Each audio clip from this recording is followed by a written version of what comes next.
Bonjour toutes et tous. Nous voici réunis pour un petit temps de partage dans la divine volonté et nous continuons notre cheminement pour le temps du carême. Alors aujourd'hui, particulièrement, l'Église célèbre la solennité de Saint Joseph. Et donc je vous ai choisi justement de partager l'évangile du jour que nous allons voir et tout particulièrement aussi pour parler de Saint Joseph en ce jour de fête aujourd'hui. Alors, nous allons dans l'Évangile de Jésus-Christ selon Saint Matthieu au chapitre 1, versets 16, 18, 27 à 24. Jacob engendra Joseph, l'époux de Marie, de laquelle fut engendré Jésus, que l'on appelle Christ. Or, voici comme fut engendré Jésus-Christ. Marie, sa mère, avait été accordée en mariage à Joseph.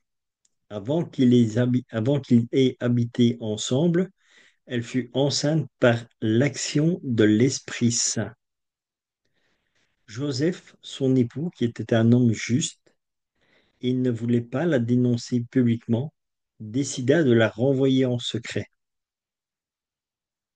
Comme il avait formé ce projet, voici que l'ange du Seigneur lui apparut en songe et lui dit, Joseph, fils de David, ne crains pas de prendre chez toi Marie, ton épouse, puisque l'enfant qui est engendré en elle vient de l'Esprit Saint.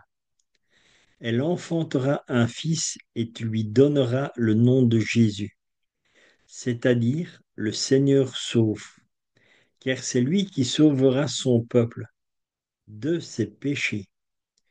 Quand Joseph se réveilla, il fit ce que l'ange du Seigneur lui avait prescrit. Alors, aujourd'hui, qu'est-ce que nous pouvons voir dans ce partage d'évangile?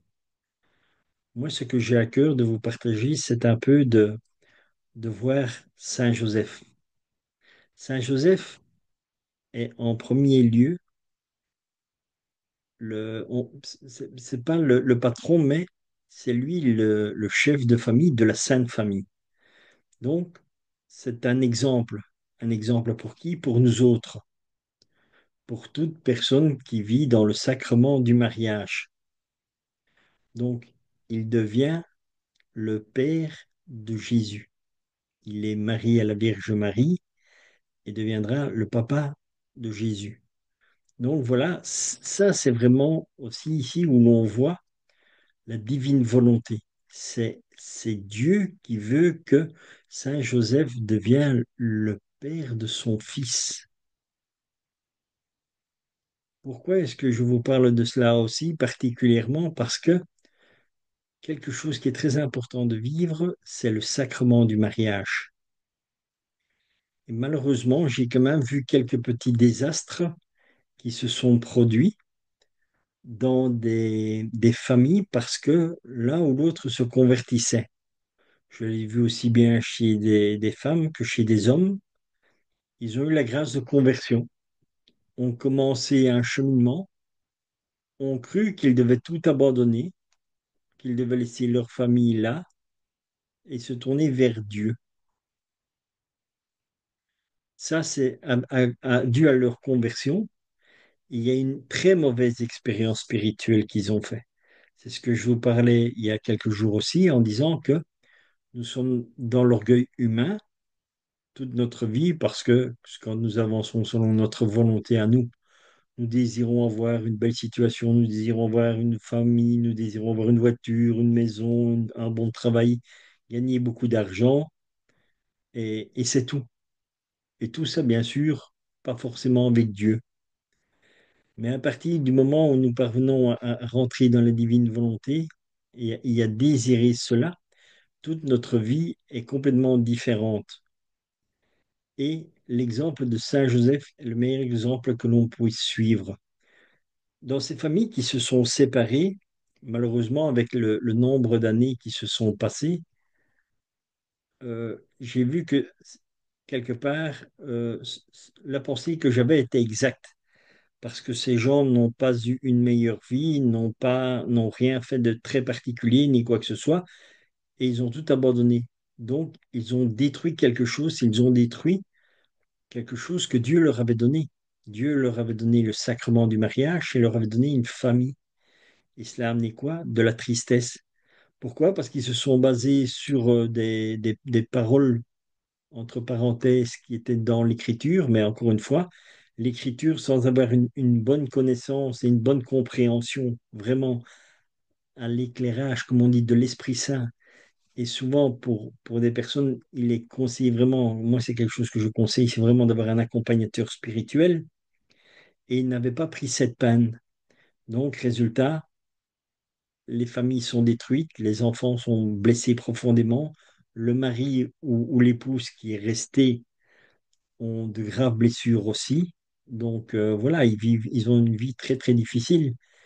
Et voilà, ça c'est la force du malin, c'est de faire croire que voilà, il faut tout abandonner pour suivre Jésus. Jésus, c'est pas ça qu'il donne, c'est pas ça qu'il demande.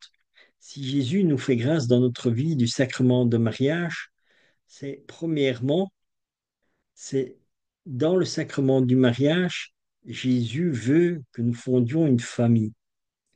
Parce que les prêtres, d'où est-ce qu'ils viennent? Que ce soit les prêtres, que ce soit après des évêques, des cardinaux ou même le pape, au départ, il vient d'où? Ça vient d'une famille. Ça vient de l'union entre un homme et une femme. Jésus est le prêtre parfait par excellence. C'est pour ça que, et c'est là que le Seigneur nous montre aussi l'importance du mariage. Dieu donne son Fils, qui est Dieu lui-même, à la Vierge Marie qui a été conçue, elle, dans la divine volonté, qui est exempt du péché originel. Pourquoi? Parce que pour accueillir Dieu en elle, elle ne pouvait être que Immaculée Conception, comme l'Église l'a reconnu dans le dogme de l'Immaculée Conception. Le Seigneur, Dieu, savait que Saint Joseph était l'époux parfait pour la Vierge Marie et pour son Fils, le Père parfait sur la terre, puisque de toute façon, c'est Dieu qui donne toute grâce pour tout. Et justement, on nous montre l'exemple que le prêtre par excellence est venu d'une union, certes une union qui est restée dans la chasteté, puisque la Vierge Marie a conçu Jésus par l'Esprit Saint. Et malgré tout, qu'est-ce que cela veut nous dire à nous qui sommes mariés? Ça veut dire que nous autres, comment nous aurons des enfants? C'est que nous ayons cet Esprit Saint en nous. Bien sûr que nous devons, quand nous aurons des enfants, c'est par un acte d'un rapport d'union entre l'homme et la femme qui se fera. C'est à ce moment-là qu'il y aura un enfant. Mais l'enfant doit être conçu dans l'Esprit Saint, c'est-à-dire dans le désir d'avoir un enfant. Et ce désir, c'est qui nous le met dans le cœur? C'est Dieu. Et quand nous avons donc ce désir d'enfantement, le jour où le Seigneur le décide, il nous fait grâce de donner un enfant. Et pour avoir une vie à l'exemple de la Sainte Famille, ben voilà pourquoi le Seigneur a donné Saint Joseph à Marie et Marie à Saint Joseph, pour que nous ayons l'exemple parfait pour suivre notre vie dans le monde ici. D'où cette importance en ce jour de fête de Saint Joseph, de bien prendre conscience du sacrement de mariage. Je trouve que c'est l'un des plus beaux jours vraiment pour avoir cette attention fixée uniquement sur le mariage, la famille, les enfants, voilà, pour le tout. Et dans la divine volonté, c'est aussi ça que je vous invite vraiment à vivre, où le Seigneur nous fait bien prendre conscience que vivre la divine volonté, c'est quoi? C'est vivre la volonté de Dieu en nous, dans notre vie de tous les jours. Donc, c'est ça, poser des actes dans la divine volonté, c'est de vraiment faire ce que nous devons, nos responsabilités en tant que mari, en tant que femme, en tant qu'enfant, en tant que père, en tant que mère. C'est vraiment avoir cette vue-là que moi je vous propose aujourd'hui de réfléchir. Vraiment de prendre conscience qui nous sommes vis-à-vis de notre épouse, qui est notre épouse vis-à-vis de son mari, quelle est, quelle est notre responsabilité vis-à-vis de nos enfants et quelle est la responsabilité aussi de nos enfants vis-à-vis de nous. Puisque, bien sûr, dans les commandements de Dieu, il est dit, tu honoreras ton père et ta mère. Donc, tout ça est une réflexion que nous devons avoir sur la vie de famille. Et je trouve que c'est un très beau temps de réflexion, justement, pendant ce temps de carême, où nous sommes, comme on dit, au désert. Et c'est là que nous avons le temps de réfléchir, de méditer sur ce que les textes du jour nous proposent.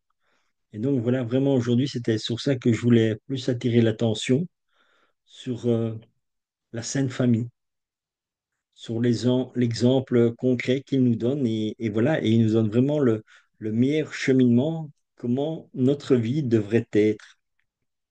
En fait, c'est vraiment suivre leur exemple. Eh bien voilà, là-dessus, donc, je vous propose de terminer pour aujourd'hui en vous montrant aussi toujours les deux tomes du livre du ciel que nous méditons pendant ce temps de carême. Donc le livre du ciel au tome 12 au 14 août 1917 et le livre du ciel au tome 16 au 10 février 1924. Voilà, je vous souhaite une sainte journée dans la divine volonté, un saint temps de carême et à demain pour la suite de notre cheminement dans la divine volonté.